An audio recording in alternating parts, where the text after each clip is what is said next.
नाज़रीन आदाब, मैं मुदस्सिर अहमद इनकलाब न्यूज़ की ख़ास पेशकश के साथ आपके सामने पेश हुआ हूँ। जैसा कि पिछले एपिसोड में हमने बताया था कि इस वक्त अगर वाकई में आपको रोज़गार से जुड़ना है तो उसके लिए स्किल डेवलपमेंट के साथ जुड़ना होगा। स्किल डेवलपमेंट के जो कोर्सेस हैं उसमें आपको दाखिला लेते हुए अपनी ज़िंदगी की राहों को हमवार करना पड़ेगा। इस वक्त दुनिया में जो ममालिक स्किल डेवलपमेंट को तरजीह दे रहे हैं, इंपॉर्टेंस दे रहे हैं, वो मुल्क, वो कंट्रीज़ बहुत तेज़ी के साथ तरक्की कर रहे हैं। दुनिया में इस वक्त जो रिवायती एजुकेशन सिस्टम है, उस एजुकेशन सिस्टम से हटकर वोकेशनल एजुकेशन सिस्टम या फिर वोकेशनल एम्प्लॉयमेंट कोर्सेस, इस तरह के अलग अलग कोर्सेस को तरजीह दी जा रही है, जिसकी वजह से बड़े पैमाने पर नौजवान स्किल डेवलपमेंट कोर्सेस में दाखिला ले रहे हैं और ये मुल्क, ये जो कंट्रीज़ हैं, वो बाकायदा तरक्की की राह पर गामजन हो रहे हैं।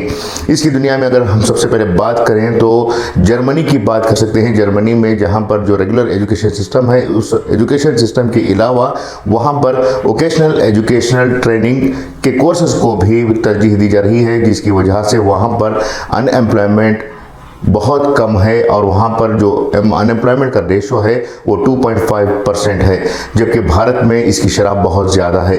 नाज़रीन, इन ममालिक में बाकायदा नौजवानों को एम्प्लॉयमेंट से जोड़ने के लिए स्किल ट्रेनिंग दी जाती है, जिसकी वजह से वो दुनिया भर में अपनी सलाहियतों का लोहा मनवाने में कामयाब हो रहे हैं। दूसरे नंबर पर अगर कोई मुल्क तरक्की कर रहा है तो वो मुल्क है सिंगापुर, जहाँ पर अनएम्प्लॉयमेंट की जो रेशो है वो सिर्फ 2% है। वहाँ पर स्किल फ्यूचर नामी एक प्रोग्राम चलाया जा रहा है हुकूमत की जानिब से, जिसके तहत नौजवान अपनी तालीम के साथ साथ स्किल फ्यूचर में दाखिला लेते हुए मुख्तलिफ शोबों में महारत हासिल कर रहे हैं, हुनर हासिल कर रहे हैं। ख़ासकर जो टेक्निकल एजुकेशन से जुड़े हुए नौजवान हैं वो इस स्किल फ्यूचर में हिस्सा ले रहे हैं, जिसके बाद उन्हें बाकायदा अच्छी तनख्वाहों पर न सिर्फ सिंगापुर में बल्कि दूसरे ममालिक में भी उन्हें हायर करने के लिए दूसरे ममालिक की जो कंपनीज़ हैं, जो सेक्टर्स हैं, उन्हें इनवाइट कर रहे हैं, जिसकी वजह से वहाँ पर अनएम्प्लॉयमेंट बहुत कम है। वहाँ पर सिर्फ 2% अनएम्प्लॉयमेंट है, बाकी जो 98% लोग हैं वो बाकायदा अच्छी तनख्वाहों पर अच्छे रोज़गार से जुड़े हुए हैं। तीसरे नंबर पर अगर हम बात करें तो जनूबी कोरिया की बात कर सकते हैं, जहाँ पर टेक्निकल एजुकेशन को इस कदर इंपॉर्टेंस दिया जाता है कि वहाँ पर बचपन से ही बच्चों में टेक्निकल स्किल्स को डेवलप किया जाता है। जब बच्चे पढ़ लिख कर आगे बढ़ते हैं तो उन्हें रोज़गार से जोड़ने से पहले स्किल डेवलपमेंट के कोर्सेस से जोड़ा जाता है, जिसकी वजह से वहाँ पर अनएम्प्लॉयमेंट की शरह बहुत कम है, जो कि सिर्फ 2% है। यकीन जानिए कि ये 2% का जो अनएम्प्लॉयमेंट रेशो है वो ज़्यादातर ऐसे लोगों का है जिनके पास कुछ भी करने की सलाहियत नहीं होती, या तो वो जिस्मानी तौर पर माजूर होते हैं या फिर वो जहनी तौर पर माजूर होते हैं। ऐसे लोग ही वहाँ पर अनएम्प्लॉय होते हैं। चौथे नंबर पर हम बात करें तो फिनलैंड का नंबर आता है। फिनलैंड में जो टेक्निकल एजुकेशन सिस्टम है बहुत ही अहमियत का हामिल है। वहाँ बहुत इंपॉर्टेंस दी जाती है टेक्निकल एजुकेशन को। वहाँ पर बेरोज़गारी की शरह 6.8% है, जो कि दूसरे ममालिक के तहत बहुत कम नज़र आती है। हालांकि जो 6.8% का रेशो है उसे भी स्किल डेवलपमेंट के ज़रिए से कम करने की कोशिश की जा रही है, क्योंकि कोई भी मुल्क ये नहीं चाहता कि उनके नौजवान जो हैं बेरोज़गार रहें, बेरोज़गारी के आलम में वो अपना वक्त ज़ाया करें। इस वजह से फिनलैंड की हुकूमत मुसलसल इस बात की कोशिश कर रही है कि इनके नौजवान स्किल डेवलपमेंट के सेक्टर में आगे आएँ, टेक्निकल एजुकेशन के सेक्टर में आगे आएँ और दुनिया भर में फिनलैंड को एक ऐसा मुल्क बनाया जाए जिसे एक लैंडमार्क कहा जाए।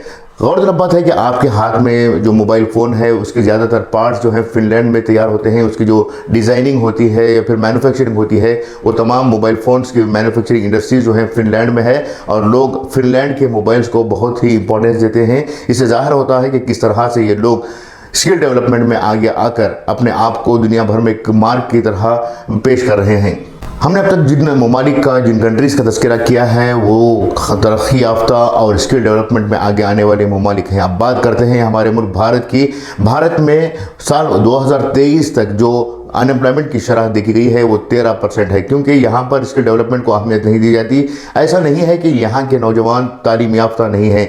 नास्कॉम नामी एक जो कंपनी है उसके ज़रिए से एक सर्वे किया गया था, जिसके मुताबिक ये बात सामने आई है कि भारत में हर साल 10 लाख इंजीनियर्स आउटपुट होते हैं। 10 लाख नौजवान जो हैं इंजीनियरिंग की डिग्री हासिल करते हुए बाहर निकलते हैं, लेकिन इनमें से 20% ही अच्छी तनख्वाहों पर अच्छे शोबों में जाते हैं। बाकी की जो 80% नौजवान हैं वो वो नौजवान बेरोज़गारी का शिकार होते हैं या फिर मामूली तनख्वाहों के लिए काम करने के लिए मजबूर होते हैं। इसकी अहम वजह यह है कि जो नौजवान 80% के हैं, ये नौजवान तालीम तो हासिल कर चुके हैं, लेकिन इनमें स्किल की कमी होने की वजह से ये लोग तरक्की करने में नाकाम हो रहे हैं। अगर नौजवान स्किल इंडिया या फिर स्किल ट्रेनिंग कोर्सेस में अपने मुस्तकबिल को आजमाते हैं तो यकीन जानिए कि जो 80% अनएम्प्लॉयमेंट की जो शरह है वो बहुत ही कम हो सकती है। नौजवान अपनी ज़िंदगी को बेहतर बना सकते हैं। आज दुनिया भर में जितने भी तरक्की याफ्ता ममालिक हैं वो सबसे ज़्यादा इस बात पर फोकस कर रहे हैं कि उनकी नौजवान नस्ल ज़्यादा से ज़्यादा तालीम के साथ साथ स्किल को भी अहमियत दें, उसमें महारत हासिल करें, अपने पेशे को लेकर नौजवान एक्सपर्ट कहलाएं, इस बात को लेकर अहमियत दे रहे हैं। यही वजह है कि दुनिया के मुख्तलिफ मुकामात पर इस वक्त जो एजुकेशन सिस्टम है, उस एजुकेशन सिस्टम में रिवायती एजुकेशन को हटाकर स्किल यानी फ़न को यानी महारत को इम्प्लीमेंट करने की कोशिश की जा रही है, जिसका बहुत बड़ा असर देखने को मिल रहा है। हालांकि भारत में गुज़िश्ता कुछ सालों से स्किल इंडिया के प्रोजेक्ट के तहत मुख्तलिफ शोबों में नौजवानों को तरबियत देने की कोशिश की जा रही है, लेकिन इस सिस्टम में भी बाकायदा जो सिस्टम आना चाहिए वो उस सिस्टम के मुताबिक काम नहीं हो रहा है। हुकूमत का दावा है कि हम स्किल इंडिया के तहत नौजवानों को बेरोज़गारी से निकाल कर खुद कफील बनाने की कोशिश कर रहे हैं या फिर उन्हें अच्छे रोज़गार फराहम करने की कोशिश कर रहे हैं।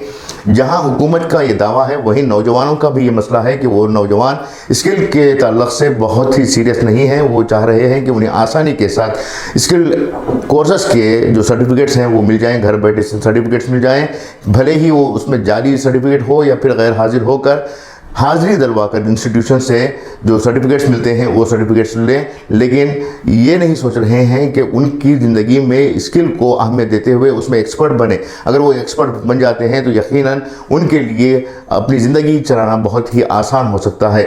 इसके लिए कई NGOs भी बहुत सारी कोशिशें कर रहे हैं। साथ ही साथ जो सोसाइटी के लोग हैं, जो सोसाइटी में टॉप लेवल लोग हैं, उन लोगों को भी चाहिए कि वो भारत को अगर वो तरक्की याफ्ता मुल्क बनाना चाहते हैं तो इसके लिए वो जो स्किल ये कोर्सेस हैं या फिर स्किल डेवलपमेंट के जो कोर्सेस हैं उन कोर्सेस को अपने इंस्टीट्यूशंस में इम्प्लीमेंट करें या फिर अपने इलाक़ों में ऐसे इदारे बनाए जाएं जिसके ज़रिए से वाकई में स्किल्ड लेबर्स हमारे पास आउटपुट हों, स्किल्ड इंजीनियर जो है हमारे पास से आउटपुट होकर निकलें, ताकि वो अपने माशरे को, अपनी सोसाइटी को तरक्की याफ्ता बनाएं। गौरतलब बात है कि हमारे यहाँ जो बेरोज़गारी का जो रेशो है वो रूरल एरिया से ज़्यादा अर्बन एरिया में है, क्योंकि रूरल एरिया में लोग तिजारत कर लेते हैं या फिर काश्तकारी कर लेते हैं, एग्रीकल्चर से जुड़े हुए होते हैं, या फिर वो छोटे ऐसे काम कर लेते हैं जिसके ज़रिए से उनकी ज़िंदगी आसानी के साथ बसर हो जाए। लेकिन जो शहरी इलाके में, अर्बन एरियाज़ में जो लोग होते हैं वो अच्छी तनख्वाहों या फिर अच्छे मुस्तकबिल की तलाश में अपना वक्त तो ज़ाय कर लेते हैं, लेकिन उसके लिए प्लान नहीं करते। उसके लिए वो लोग जो सहूलियात दस्तयाब हैं उन सहूलियात को इस्तेमाल नहीं करते, जिसकी वजह से उनमें अनएम्प्लॉयमेंट का रेशो रोज़ बरोज़ बढ़ने लगा है। ज़रूरत इस बात की है कि आप लोग जो नौजवान हैं वो नौजवान अपने वक्त को ज़ाय किए बग़ैर मुख्तलिफ जो टेक्निकल स्किल या फिर नॉन टेक्निकल स्किल कोर्सेस हैं उसमें दाखिला लें। टेक्निकल स्किल के बारे में हमने गुज़िश्ता वीडियो में बताया था कि किस तरह से वेल्डर हैं, फिर MEP हैं या फिर HVAC के कोर्सेस हैं या फिर मशीन डिज़ाइनिंग है। इस तरह की जो कोर्सेस हैं उसमें आप अपनी किस्मत आजमा सकते हैं। साथ ही साथ जो नॉन टेक्निकल कोर्सेस हैं, अगर नॉन टेक्निकल कोर्सेस की बात की जाए तो उसमें भी बहुत सारे कोर्सेस हैं जिसके ज़रिए से पर्सनालिटी डेवलपमेंट कर सकते हैं। टेक्निकल स्किल डेवलपमेंट सिस्टम न सिर्फ भारत की मईशत को यानी इकॉनमी को डेवलप कर सकती है, बल्कि इसके ज़रिए से दुनिया के जो दूसरे ममालिक हैं, चाहे वो फिनलैंड हो, सिंगापुर हो, जनूबी कोरिया या शुमाली कोरिया हो, इन तमाम कंट्रीज़ के मुकाबले में भारत में जो लोग हैं वो आगे बढ़ सकते हैं। ये थी आज की ख़ास और अहम पेशकश। उम्मीद कि आप लोगों को ये पसंद आएगी। आने वाले दिनों में फिर हम स्किल डेवलपमेंट के ताल्लुक़ से ही मज़ीद इन्फॉर्मेशन आपको फ़राहम करने की कोशिश करेंगे। मैं मुदस्सिर अहमद आपसे इजाज़त चाहूँगा। शुक्रिया।